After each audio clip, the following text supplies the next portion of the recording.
In this video, we'll learn how to search and find open RFQs with specific inspection location, either origin or destination. The inspection point indicates where the DLA will perform the inspection of the goods, whether it's at the supplier's facility before shipment or at the delivery location after the items arrive. Inspection points are important to consider, as if you don't have a proper facility or it does not meet the requirements, you will fail the inspections. This is why you might want to focus on RFQs with inspection points set for destination instead of origin, which is your facility. Fortunately, it's very easy in Loocey to not only view the inspection point on each RFQ, but also filter the list to show only the type you're looking for. To start, go to the DLA RFQs page, where you'll see the list of open RFQs. We already have a column called Inspection Point, which shows whether inspection is done at origin or destination. If you're new to DLA, sometimes these terms can be misleading, which is why we even have a tooltip explaining each type.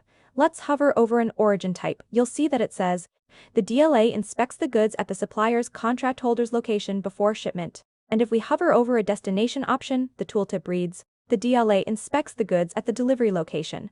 Now, let's filter the RFQs by inspection point. To do that, open the Filters menu, click Add Filter, select Inspection Point as the column, and choose the desired value. Let's select Origin for this example.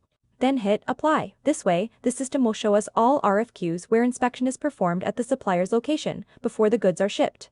Of course, you can switch the filter to destination if you want to see RFQs where the inspection happens at the receiving site. To save this search for future use, click on Save As, name it, Inspection Point, Destination, and click Save.